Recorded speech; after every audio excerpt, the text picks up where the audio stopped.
And after so many days in a row, it almost seems like waking up every morning. That's how comfortable and easy it's become. Today, the word of the day is letting go. This is the hour of Empower. If it's 11 a.m. Eastern Standard Time, we're here every day at 11 a.m. And I'm so pleased and honored to have Beverly Glazer back. You know, she's just a Tuesday staple and anchor and brings so much value not only to the show, but to the community and to LinkedIn as a whole. With that said, Beverly suggested a friend and colleague of hers, Denise Drinkwalter, and had a chance to talk to Denise yesterday. Lovely individual, has so much to offer. And I think that's one of our goals is to bring as much value to as many people in the most time efficient manner. And that's what we're about to do. Chat's wide open. We depend on chat to really, you know, make us more relevant and focused. And with that said, let me turn it over to Beverly. Or no, let's go to Denise.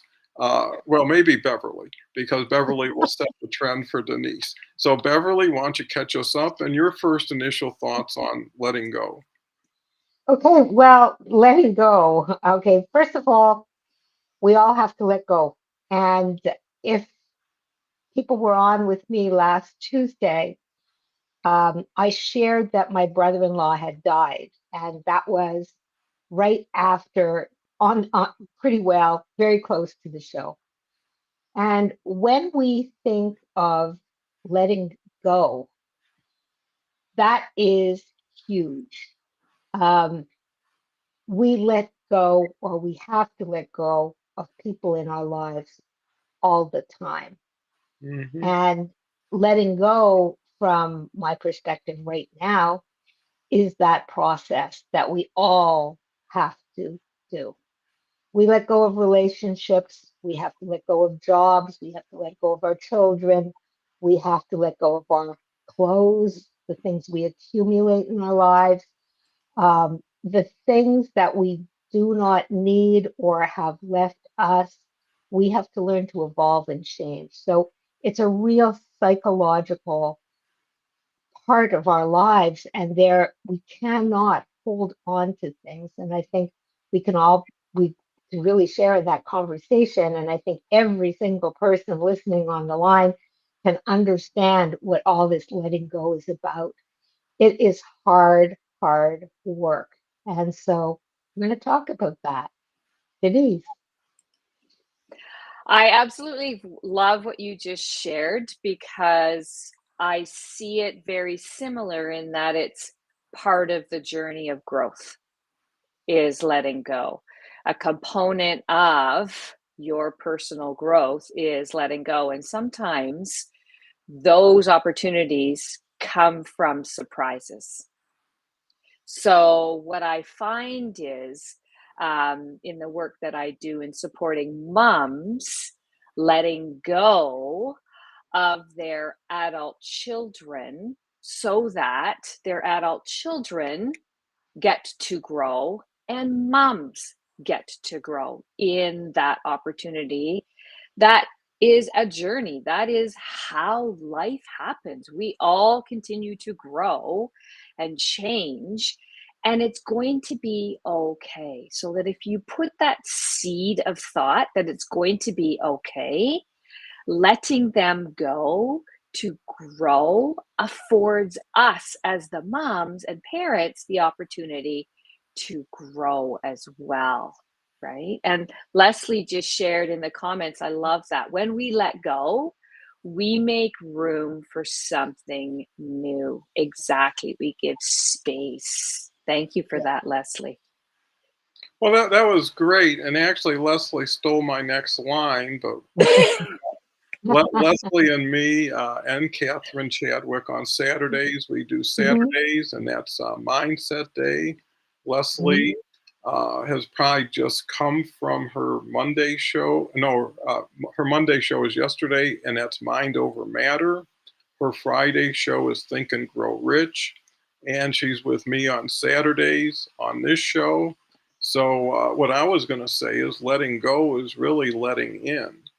And, you know, when I hear what we're saying, there's both sides of the coin. There's things you let go of that leave you or you have no control over, but there's things you let go that you have total control over, and you Mhm. let go because you either found something that works better or it had its life.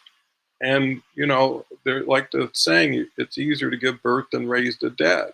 So when it's gone, let it go, you know, don't keep it around. And I think the more you let go and let in, the easier that whole transition is, because you're in a habit or routine of looking forward to doing it. So many people resist it. You know, they hold on for dear life what's was yesterday and won't help tomorrow.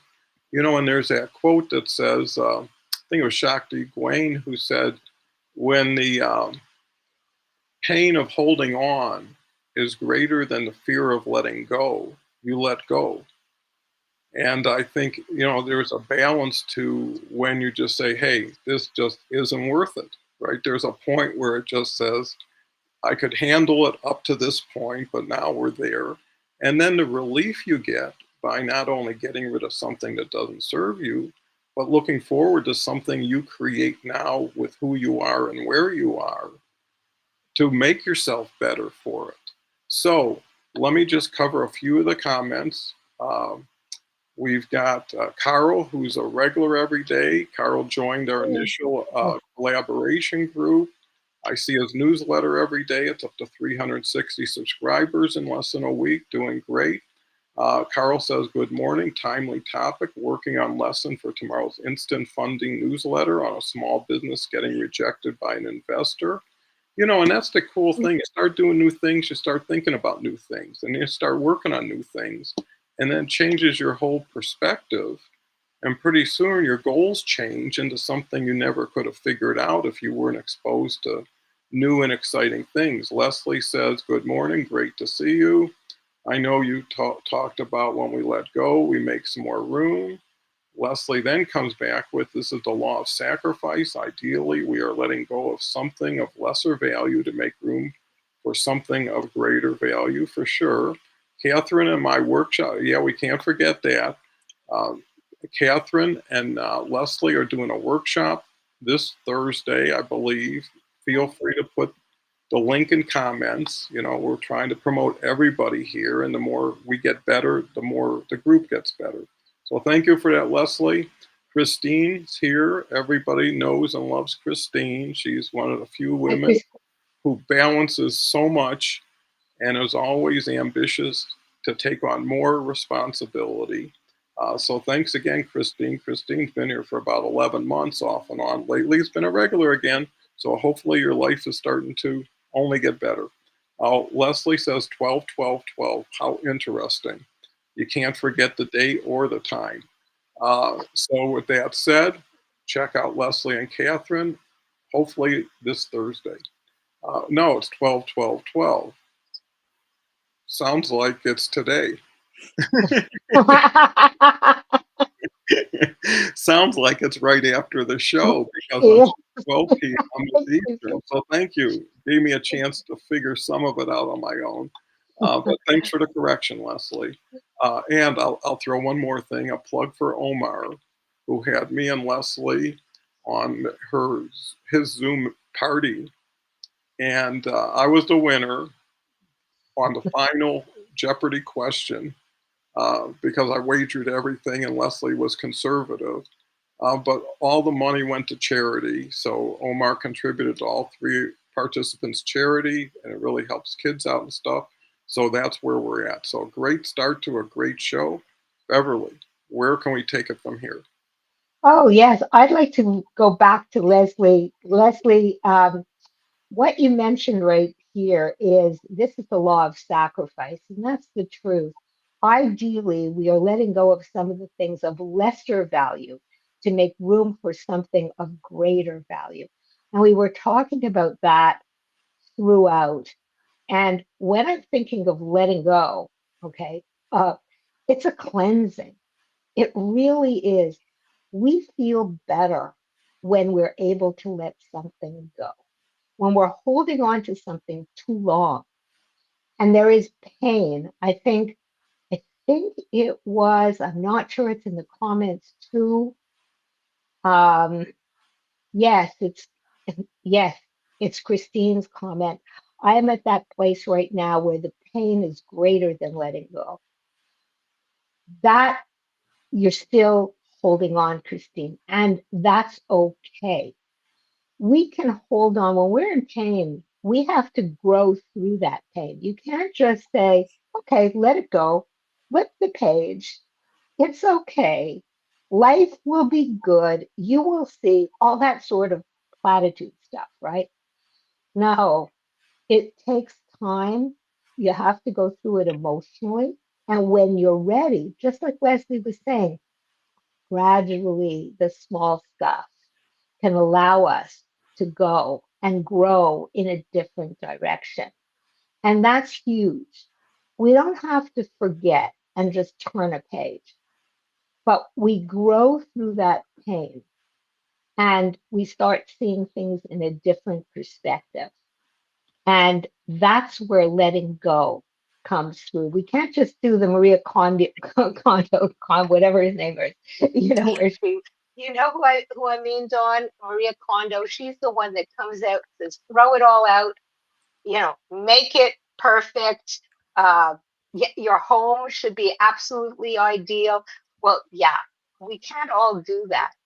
For some people, their things are precious and they can't just throw it all out, put it in IKEA boxes, and live that kind of life. Other people can. So the letting go process, the way Leslie was saying it, was really the small stuff, little by little. You can let those socks, pants, shoes leave. It doesn't have to be that memory. It doesn't have to hurt because guess what? You can get more. But when we have a sense of, I need it, it's my identity, that's when things really take hold of you. So I'm all for actually change, but some people, it's harder. You have to understand that. Well, Don.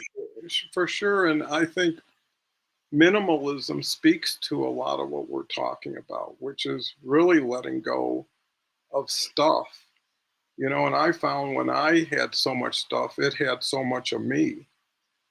And I think the difference is now you have more time for yourself. Mhm. And as you got more time for yourself, naturally it's only going to fortify and nurture you. So what do you think, Denise? I love what you're saying in terms of it's a process and that it is emotionally intact, and that letting go doesn't mean we just say, okay, well, that's done and we bury it.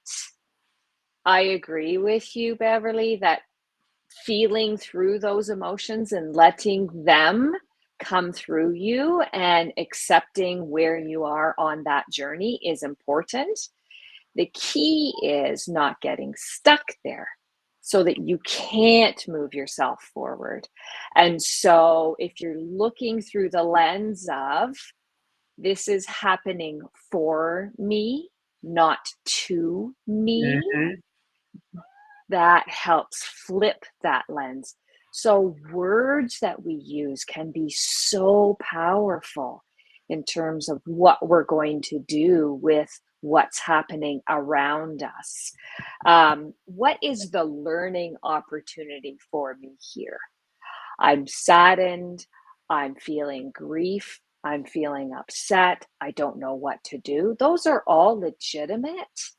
It's when we stick in those and don't find movement, don't feel the pain, hide that pain, where it becomes, you know, a tentacle on you and can't let go. But that's exactly what we're talking about. We flip that script and say, what is the learning here for me? What do I get to do through this opportunity that is here for me now? Yeah. Hmm. Well, that's really great. Let me let me turn it over to Beverly really quickly. Okay. And let me also introduce another person who I'm Okay. so happy to share. Actually, there was a little mix up on calendar, I believe, but I decided because Kim I had for next week, but must have thought this week. So since we're all here, but Kim is an amazing lady. I want Kim to uh, get to know Beverly and Denise. And Denise is a first timer today. And what impressed me so much about Kim was her TEDx talk and what she does and who she is. And she's into, well, let me introduce Kim real quick. Share a little bit about yourself, Kim. Thank you, and thank you for having me. Yeah, I'm Kim Adele Randall. I'm a leadership coach now, having spent 25 years before that doing big corporate C-suite roles. I've got a real passion for the power of belief and how, as a leader and as an individual, it's the greatest gift that we can give, and it's free to do. But when we do it, the impacts are unbelievable. And what made such a big difference in your life to allow you to pivot to where you are? So I had a bit of a life-changing moment when my little girl was 9 months. I had a health scare and wasn't certain I was going to survive it. And that was a real moment of kind of going back and reflecting on what was important and what I wanted to share with her. If I wasn't able to be there to share with her, what could I share with her? And it really set me off on a journey to understand, one, why we tell ourselves the things we tell ourselves that hold us back, that stop us from shining our light. And the second thing was children don't learn by what we say. They learn by what we do and how we are. And so you can't just say, don't do this. You have to be it and do it and share it. So it started me on a 6-year journey when she's just turned 7, into really understanding how do you change your mindset? How do you get out of your own way? And how do you leave everybody that you meet better than you found them? And I think a large part of that for me has been identifying that at our base, all human beings that I've met want to be listened to, they want to be understood, and they want to be respected. And that doesn't mean to say we never disagree. It doesn't mean to say that we always get on famously and never have any challenges. But I think we can disagree and not disrespect. And when we can deliver those three, that being listened to, that being understood, and that being respected, the impact we have is huge. And it's a much nicer world to be in and a much nicer world to raise somebody in. And for me, that really kind of started me on that journey of how do we just get really present? Because I think we've lost the art of listening. We are so scared of silence. And we know that at the end of a conversation, the minute I stop speaking, one of you's got to start. And therefore, we don't listen to the whole conversation. We start to think about what we're going to say, so that, heaven forbid, there's not that awful silence for a moment where you go, that was really interesting. And then we add something in. And I'd really like to champion us being able to change that and be comfortable to just hold the space and listen to each other. Sounds great. Let me move it to Denise, because Denise is our new person also. And really, I'm sure the audience wants to know more about what Denise is all about and how Denise developed into who she is today. Thank you. I'm a retired educator. I was in education for 31 years. Absolutely loved being in education. Through those roles, I was a teacher for emotionally behavior disordered students with dysregulation problems. It's extreme. And I learned so much from those beautiful kids. It was an honor and a privilege to be in the space, sharing opportunities to show them what they are truly capable of, that they didn't see within their own selves. So that was powerful. And then I retired out 13 years as a principal. And so I got to support everyone, students, staff, parents, colleagues, the whole 9 yards. And what a gift I had in order to learn through the eyes of others. And my journey, I can't really sit still very long. So I knew there was more for me to give. And hence, things just rolled for me. And people started reaching out saying, I want to learn how to do this. Can you help me do this? And things have just morphed into basically, I'm an empowerment life coach now, and I support women and moms and parents. I've had gentlemen reaching out too. So people who are in that transitioning role as parenting changes as children grow into adults. And how do we support our children to live the lives they want to live? And all the while knowing, oh my goodness, I've done that. Don't go there. I could tell you what you should and shouldn't do. And the reality is, it's not our job to do that for them. It's for them to experience generally, right? So that's the role that I do. And I love what I do right now. Well, that's great, you know, and it's so lovely to have so many lovely people doing lovely things. Beverly, looks Yeah, like you met a new I, person you weren't expecting today. I, that's fine. I love people. And so welcome, Kim. The more the merrier. We can continue this party, Dawn, anytime. Um, the reason I met Denise, because I help very people that are similar to Denise, but not Denise. Okay. One of the reasons I'm saying that is in my podcast, Aging with Purpose and Passion, I help women who are already extraordinary to find out that they are much more extraordinary than they know. And what happens to us is as we age, we lose our purpose. As Denise was saying, she was retired from being a principal.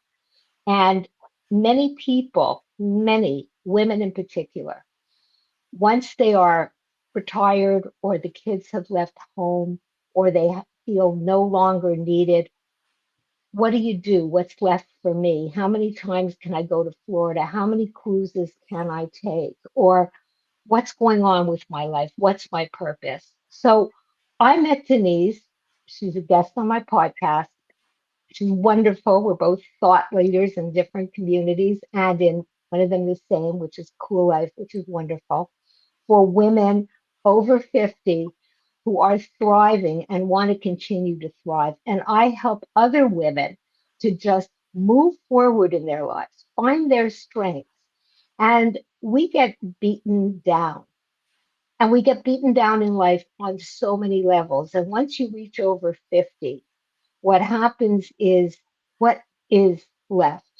Perhaps your spouse has died. Perhaps Mr. Wonderful has left. Whatever it is, you have to find your strength from within. And that's what you were saying, Kim. How do we do it? By belief. How do we get that belief? Those are my programs, of course. But what we do is we have to go from here to here and put it together and know who we are and know our value. And once we know our value and believe in our value, my goodness, we can become extraordinary. And I say each and every person out there has something really special. Yeah. So I say, welcome, Kim and Denise. And yeah, it's about keeping having a passion, which you have, Dawn. This is why you're here. This is why you've been here 365 days plus, plus, plus, plus. You need that passion. It's not over till it's over. And that's my message to everyone. Well, that's wonderful. And, you know, it's so beautiful how three people who never really met each other to a point, I know Beverly knows Denise, can just come into a conversation and fit perfectly in, you know, because of the format in a sense, but in everybody's interest in getting more benefit from what they paid for, right? You know, because you get to share the lessons that hopefully someone can use if they're going through it, or maybe even more importantly, use to prevent going through it, or to understand what it is to go through it. Things are what things are. It's whatever you add to them for as long as you want that'll keep them labeled to what you want them to be. And tomorrow never is over. I mean, tomorrow's yet to be here and yesterday's over. So all you have is what you have. And I would rather be the change agent than the victim of change, right? I would rather get in front of change, get into maintenance, pre-maintenance, and knowing something is going to come whether you like it or not, whether you want it or not. It's all how are you going to integrate it in your quality of life.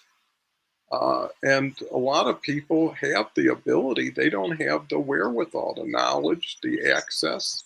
And I think that's why these programs are so important, because any one of us could be speaking as a keynoter on what we're speaking, 4 of us coming together in a spontaneous way in front of a great audience. And with that said, I can't forget Kelly, who's here, has been the anchor here now every Monday with Harvey, and also every Thursday, and has her own show that is today called The Awesome Journey that really works for service members and first responders, has some huge stories. We actually both connected with a very special general, I forget, corporate general or whatever it is, but high-ranking general. He's actually going to be on the show the 29th. He's got a great story on being bipolar and having to work through that. And now he's helping other service members. And he's actually going to appear with Dave Snell, who's in the collaboration group, because he's been 26 years in the Navy and left and had tremendous transition issues and has worked his way through it and is now helping other service members like him. So we're combining those two. And because Kelly's so involved, this will be a 4-person show. So it's just great now to be able to have so many people you can pair with, right? That complement each other and support each other. Kelly says, I love to leaving people better than you found them, for sure. Dennis, who's our rhymer. Denise, good job. I'm just a D-nephew harder guys to do. He's always got something. Christine comes back with leaders carry the torch for the company's vision. Without vision, the people perish. Walking the talk is important, so is admitting mistakes and failure. Then we are all human. Christine is such a evolving, growing individual. She's a mother. She's a corporate executive. She's got so much going on with her family, so I've got to give her credit. Love these new guests for sure. Dennis comes back with, agree we should listen more than we talk. That is why we have 2 ears and only 1 mouth. For sure, Dennis. A gift of principles, a gift to many, never too many. Love what you do to help us all. And then finally, is not oversaid, thanks. With that, moving now to Kim. Now you're kind of new to all these people. So what is your big focus on 2024? I mean, our topic today is letting go. And in essence, we're letting go of 2023 and we're bringing in 2024. What do you hope to roll into, Kim? Great question. And I think for me, if life's taught me anything, it's taught me that everything in it is either a lesson, a blessing, or both. And so in those moments where I don't feel blessed, I look for the lesson. The blessing is always there. And so for me, the thing I'm letting go of is the label, because I think that's part of the challenge. We put the label and we can say, if it weren't for these circumstances, if it wasn't for this, if it wasn't for something else that happened. But the thing I've really grabbed hold of this year is accountability. and taking accountability for my part in my life and the fact that I have created it, warts and all, including all the bits that I would really love to change, because I needed those to be able to grow, to be able to learn, and to be able to develop. And so now I regularly practice letting go of anything that no longer serves me, with love and gratitude for the lesson that they've brought me, and welcoming in what's next for the next part of my journey.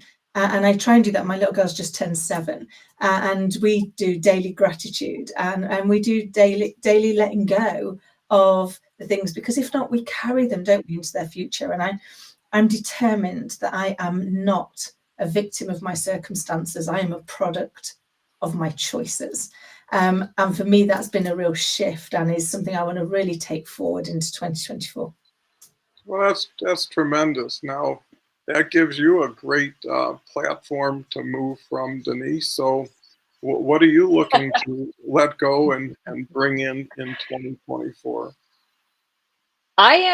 It is a great question, isn't it? And so I am looking forward to letting go of the idea of having to control the outcomes. That is a huge lesson for me. I know I'm on the journey. I know I have had growth, but I know there's more opportunity for my growth within that realm. So, in terms of letting go of control specifically, and again, for me, it's specifically around the business end, in terms of how do I ensure that A, B, C, and D are done. The platforms that I am on and use change so much all the time that I cannot, in any way, shape, or form, figure out how to. So I need to let go of that control of posting, doing this, doing that, doing this. I just need to show up as me, which I am doing more and more of all the time. So I think for me, letting go of that control of deciding whether it's going to work, not going to work. If you don't even try, you're never going to know. So that's what I'm doing. And it's such an honor to be in the room with all of you here today. I just needed to make sure I shared that, because I am learning and growing through the conversation. So thank you all for this opportunity. Sincerely. Well, thank you for your awareness and being in the moment. And I think that's so important, is you sacrifice where you are because of where you've been or where you're afraid you might be going. And what difference does the past or the future means if you don't take care of what's right in front of you, you know? So, sometimes planning for next year makes sense. Sometimes just living in where you are makes a lot of sense. So, Beverly, you're the next one up. Well, Denise actually took the words from my mouth. I'm going to put another spin on it, but that's exactly me, Denise. That's why we're friends. Okay. um, what for me, it's not only control. I like having my ducks in a row. It gives me peace. It gives me direction. It gives me flow. Um, I also am letting go, and I'm going to change that word. I'm going to call it growth. Okay.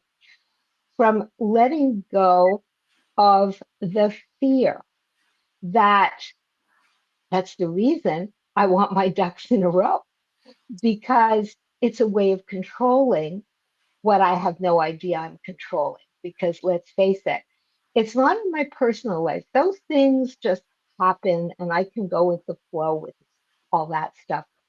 But with the business, with the future of what I'm building and developing, and it grows fast. This is the thing. So from one platform to another, as Denise was saying, there's learning here. There's a learning curve on just about everything. And when I say control, I have this person for this and this person for that. And hey, I have to do this too. And put it all together because I'm up there on here and everybody's up, coming at me. So it's to not let go, allow space that the people that are behind me really know what they're doing, and that's okay. And so it's just allowing myself the space. And another thing that I've done, and I'm doing a free program right now, it's almost like shameless self promotion, but it's really not because it is free. What it is really for anybody to put a projection, if you will, of what you want to step into for 2024 to make it the best year yet. And I haven't put it out yet on LinkedIn, but I will. It's for anybody to come in, and what you do is you go through, in business, you do a projection, your 3 month projection, your 1 year projection. Well, what about your life? Isn't it more important than that? So that is what we're going to evaluate. It's where do we want to go, not how we're going to get there, but you're already there. And once you step into that vision, you can live who you want to be. That's what you were saying, Kim, the belief. We have to believe in our power before we say, oh, I want to do. It's, do you believe it? Oh, I want to lose 10 pounds. Yeah, but maybe not. The cake looks good. So it's really the belief that I can do it. This is something this year I not only want to do, but I can believe I can do it. And so, yeah, to let go on many levels, I kind of pivoted and segued into something else, but really what it is for me is to let go, give myself the clarity that I need to just do what I have to do and let other people do what they have to do. And it's kind of like a namaste thing. Let go. Well, I think, you kind of, we've used this excuse throughout the show. You were just saying what I was about to say. So that's the third time we've said that. And what I was going to say is faith is the belief in the invisible, right? And when you have faith in yourself, when you have confidence in what you built going into something, where you planted all kinds of seeds and you've been cultivating it organically in its own time and space, you've just developed a tailwind that will push things towards you and you towards the things going forward. So there's a confidence level that, if you've done something over and over and you're really good at it, you enjoy it, and nothing really knocks you for a loop, it's just a matter of when, not if, and how big for how long before you got to ride another wave, right? Everything is not, like I always say, there is no outcomes. Everything's a continuum. There is no set limit by Friday, this has to happen, because Saturday's going to show up. And if it happens, then what are you going to do Saturday? And if it doesn't happen, so what are you going to do Saturday? And I think giving up without getting something is putting yourself with nothing, unless it's damaging. And in that case, the sooner the better. How many times did you wait to make a decision that after you made it, you should have made it like earlier, not, I wish I didn't make that decision, especially if you're kind and thoughtful and generous and you're trying to be the better person. At a certain point, it disrespects your intelligence to continue to do something is wrong, but you can get through it, right? Or you can make it happen. But when you're accommodating something like that, you're taking the time, attention away from something that better deserved it. And I'd rather spend more time with less situations and people than less time with more situations and people. And that's really the key is comfort.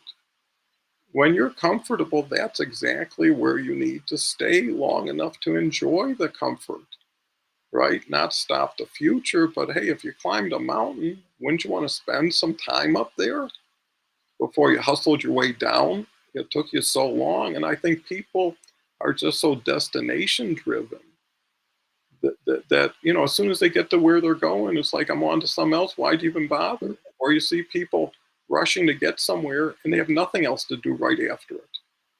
Right? It's like they're going to come home to the same emptiness as that they left in a way. So it's really getting right with yourself. The game is between you and yourself. You're the one who judges. You're the one who punishes. You're the one that frees up if you choose to. And you got to ask yourself, do I have the luxury of taking this time and bullying myself, telling me what I'm not going to be able to do, what's not ahead of me?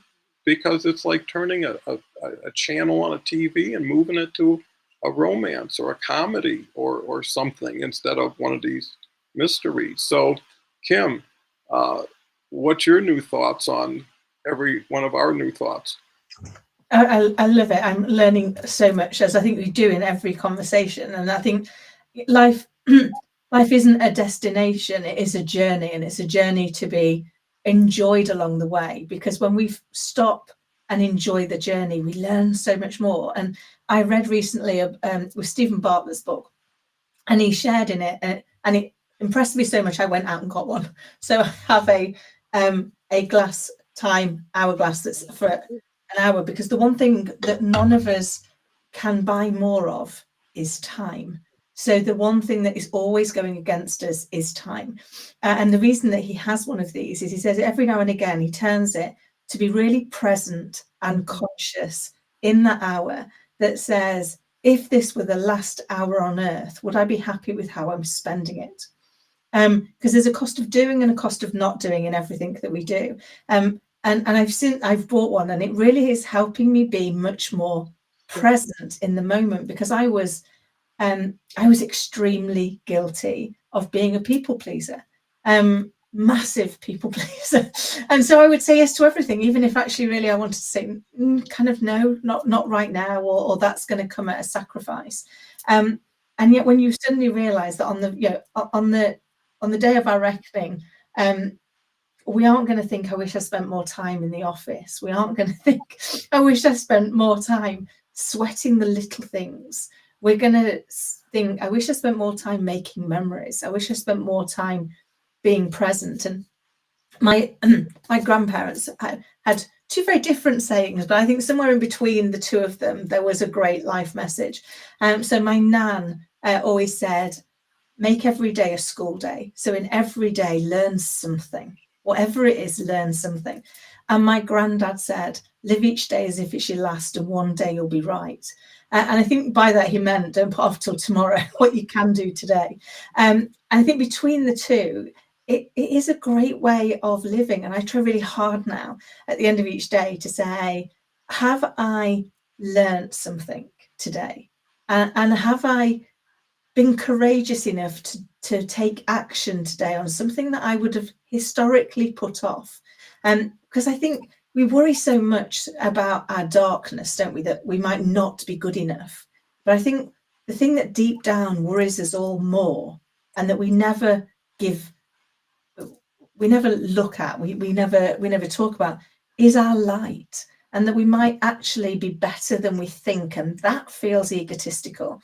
And that's the thing we are more afraid of being than having the courage to step into that light, and hope that in sharing our challenges, in sharing our lessons, in sharing our mistakes, of which I've made millions, and I am sure I'll make millions more, that actually we can hopefully give people inspiration, motivation, or in some cases, and you lovely ladies have already talked about this, maybe help them learn the lesson without going through the pain themselves, without actually having to experience it. But they might have to experience something new, because, as you said, Denise, that I shouldn't have to learn their own lessons. As much as we would love to write them in cotton wool, they have to learn. But there might be some pointers where we can help them not have to go to the depth that we did of despair before they spot that lesson and leapfrog out of it. That's very, very profound. Well said. And Denise? So what's coming up for me is a number of tie-ins that are occurring through the conversations we're having right now. And one of those tie-ins is a mantra that I created, and it seems to resonate with people as soon as they hear it, and they keep it, and they're like, I'm writing this down. And it's, to make sure that we do something consistently, and I promote every day, do one thing for you, by you, because of you.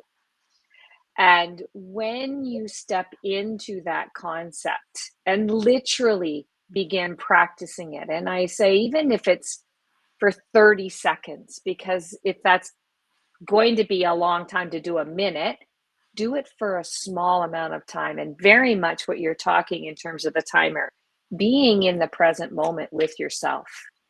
It is not egotistical. It is all about understanding, like you were saying too, Bev, about drawing the mind and the heart together and connecting those pieces, because we are whole and we need to bring ourselves, we get to bring ourselves back to whole again. And so when we do that, take time out for you, by you, because of you every single day, you then live in that moment, whether it's in your mind, whether it's in your heart, whether it's in your soul, whether it's all of you. And again, it's a journey, a process, a practice.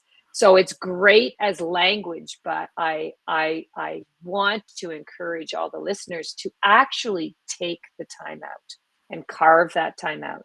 Use that timer and sit with yourself, for you, by you, because of you. Because when you do, new things will become very clear that were never clear before, just because you've spent time with yourself in new ways. And it seems like it's such a cool thing to do. And I am telling you, it's amazing to do, to tap into. Well, it sounds like it, and I hope everybody takes that to task and puts it to work, because all we're talking about is concepts, perspectives, insights. It's up to you to pick and choose the things that are most of higher priority. You know, it's like a wardrobe. Every day you wake up and you get to choose what you put on, right? You could take your mindset and choose to say, well, I'm going to look at an hourglass today and see what it does for me, because everything we're talking about is never really burning a bridge. You can always go back to yesterday, tomorrow, if today wasn't something that was more valuable, but then you learn what not to do. And maybe that's enough to tell you that a little degree over here and a little shift over there will make it happen. Beverly. Well, I can agree with what everybody's saying. And just to also just add a little bow to tie it all together. When we talk about letting go, we often talk about letting go resentment. And I don't think anybody mentioned that one, but that's huge because it eats us up. It does not harm the other person. When we're angry, it doesn't matter why you're angry. It doesn't matter who's right. It doesn't matter who's wrong. And so letting go is to go right back to what you said, Kim, which is, does it serve me to have that anger within me? And you can say that that is selfish. I'm only thinking of myself. But what you are doing is it has nothing to do with the other person. Of course, it's about yourself. Are you ruminating? Are you driving yourself crazy? Are you putting that negative energy into that person who doesn't even know you're thinking about them? No. Okay. So what you do is you find the good in that person and you say, no, I hate her, him. But there's always something good. No one's black or white. You do not have to love and even care for that person. But there are good things in everybody. And so when you just look to that, yes, you can speak to that person. Can you have a real relationship? Maybe not. But what you're doing is allowing your anger to let go. It's the anger that's going to get you. It's the resentment and the stress on your body, not to mention losing sleep. So when you, if anybody has someone that they just burn when they just think of the situation or whatever it is, you're not you're not losing the battle. You're winning. And a lot of people think, no, why should I be the one to step down? Why should I be the better one? What about them? It's nothing to do with them. It's only to do with you. And I feel that's where letting go has to be for yourself. If it does not serve you, it doesn't matter right or wrong, doesn't matter anything. Just let it go. That's for the new year. That's starting now. Well, I think, so many people look at the new year and they think of New Year's resolutions, right? This year I'm going to go to the gym or whatever it is. But, looking at forgiveness, it all, I believe, has to do with gratitude, right? And I look at relationships that ended poorly, usually by betrayal, which were the hardest ones, right? And surprise. But I also know that some of these relationships were 30 years. And I can say that 29 and a half of them were perfect.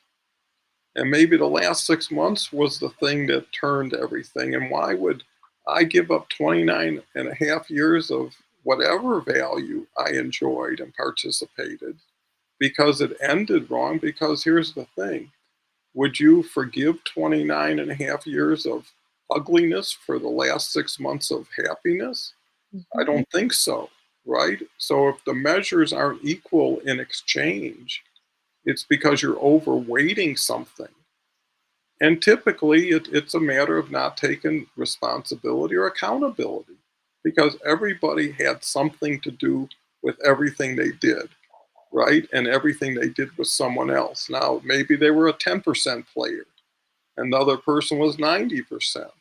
But the thing is that I think to Kim's point, that's why you go to school every day. Mhm. It's not like you want to make more than it is because it is what it is. And you shouldn't make more or less, but you should take it in consideration and context. And the other thing is I'm here. I talk to so many people who've gone through unbelievable hardship that makes you wonder why should I ever think of complaining, right? But every one of them is here right now with us doing in the moment what everybody needs to do. So what got you here doesn't have to be the thing that takes you forward. Your past doesn't have to define your future. And naturally, other people should never be able to define who you are for you. And I think once you can get strong on all those points, and those are just real, there's not if this happens, this might happen. And the other element is what works for you. And what works for you is good for you. And if you understand it or believe it, that's an extra premium. Like I always give that example. Someone goes to the doctor says, take an aspirin, and they say, how's it work? And they say, swallow it, right? That's all you have to know, and that's how it works. So I think people get too caught up in the detail, the get majoring in the minors, and trying to be the better person, trying to say, I am smarter, stronger, and I should take on 70% of this effort versus, hey, we're all equal and we do everything the same. So with that, moving back to Kim, we're in the home stretch now. We've got about 6 minutes to go. So Kim, first show, why don't you, well, first of all, I want to say that I'm the only American in this whole group. Oh, So Kim, why don't you share where you're from and your thoughts on the show? Yeah, look, I've loved the show. I've learned so much, and I think a kind of almost a poor attempt. I'm going to do a poor attempt at tying what I've learned together with a bow. And Beverly, it comes back to something that you said earlier on, which is, we make plans around our business, but do we make plans about us? And one of the things, and I got it from the 7 Habits of Highly Effective People, was having a mission statement for your family. And it's a beautiful thing to do with your family. It's a great opportunity. Me and my little girl did it in the holidays. And our mission statement is to live a life of passionate curiosity and to pass our thoughts, words, and deeds through the lenses of, is it kind? is it honest? And does it add value? And if the answer isn't yes to all three, make a different choice. Because we don't get to choose how people behave towards us, but we do get to choose how we respond. And I think for me, that's it kind of come through all of the conversation. So thank you so much for letting me bring a little bit of London into the conversation and learn with you guys. It's been a real privilege. Well, thank you. And you've been a wonderful addition to the show. And Denise, where you're from and what's your thoughts on the show? I'm from Ontario, Canada, and I love what is happening in this room and in your show. It is so beautiful to have an opportunity to use technology for positive, empowering others, and having real live conversations with very intelligent people who have lived a life and know there's so much more to be giving and sharing in this world. And taking the opportunity to share not only thinking, but adding on to this robust conversation is an honor and a privilege. It is so great to be here. I love what you're sharing, Kim. If we could bring this to the masses in their teenage years who are at the cusp of, and I think you talked about it, Donald, where you said being proactive and giving so much opportunity for others to see what is truly possible from the lens of their life. So taking the information and using it to dovetail into create a value given life for themselves, and knowing that when we do that from a place of self-love, it is not egotistical. I love what you shared, Kim, about your mission and your values. I love Stephen Covey work. And Bev, it's always beautiful to be in your energy. So thank you. And thank you for hosting this Hour of Empower. It is a beautiful, beautiful opportunity. So thank you, Donald, for all of your brilliance behind the scenes. Well, thank you. And can't not bring Beverly in. She's always the closer and does such a great job with everything she does. Beverly? Well, Don, of course, I want to thank you. I've had the honor and privilege of being with you for the past 6 months and watching the show grow and learning from everybody, because everybody here, and the audience included, has something to offer, and we all grow and we all change because of it. And to watch the show grow and to watch people come out of themselves from the comments to the screen is, it just fills my heart with joy, because for me, helping people understand who they really are and personal growth is really what it's all about. And I'm going to also share that when I'm going to be doing the program to create your best year ever, everybody is going to be doing that mission statement for your personal life, because your personal life is what you're supposed to be working on. Your business will follow. It's who you are, it's who you relate to that really makes you feel good and gives you the passion to wake up in the morning and find your purpose and share with love and be who you are, which is extraordinary. And I'm saying that not as a cliche, I'm saying it because I seriously mean it, that we are very special and we all have to believe in our superpower. And yes, we all have it. And so thank you, Donald. Thank you for allowing me to keep sharing and being here with you and bringing on guests with Denise that I knew she'd be wonderful. And it was wonderful meeting you, Kim. And it's always a pleasure. Every single week is wonderful. Thank you, Don. Well, thank you for 6 months of every Tuesday.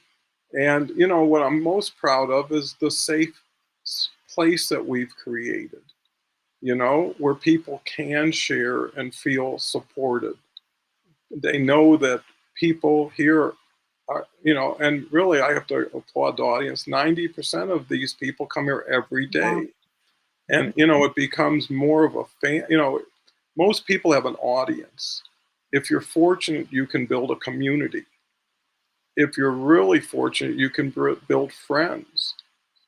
But, you know, as you continue to go forward, you become trusted colleagues, and then you get to promote together, co-produce things together. Like right after the show, Catherine and Leslie are doing their show, and their Mindset Saturdays. Beverly was instrumental in calling this Empowerment Tuesdays, and she really, as a subset, is Women Over 55 Empowerment. And why not be clear and transparent and authentic on what you're doing, what you're talking about to attract the people, and also give other people who aren't related to it an opportunity to find where they do belong. But, you know, I'm looking at this as more of a intimate, quality discussion versus bigger audiences, which really just bring distortion and disruption if they're not into what everybody's into, and takes time away from those who do. So I want to thank Beverly as always. Denise, you were super. And Kim, unbelievable. I'll say all those superlatives for all these wonderful things that we shared. And what I'll also do is invite both or either one of you back next Tuesday because of the scheduling. And it was all probably my fault or my responsibility. But you know what the beauty of it is it demonstrates that once you identify something, you can make it better. Right? Once you find out there's maybe a little shortage, you can overserve. You know, if someone said they only got one scoop of ice cream, have three, right? It's there. And I think that's how we can build so much more abundance by the little things that make a difference. And usually it's a smile, it's a compliment. Because ask yourself, how many people today are going to stop and recognize something special about you, no matter what it is? Very rare. And the person who you hardly even know when they say that becomes special to you. So if it's rare for you, it's rare for people like you. Again, another practice to encourage, right? Because it ripples. And I think that's the real value, is the residual benefit that keeps living and growing. And I think that's the answer to all the world's issues, is peer-to-peer. Everything's going decentralized. Help the person you're with. Don't worry about the world you have no control over. So with that said, thank you very much. Open invitation next week. And with that, come back in 23 hours if you can. Tomorrow we've got Carol Dakin, and tomorrow is the Entrepreneur Show with Carol and me. Thank you again, ladies. It's been a pleasure, audience.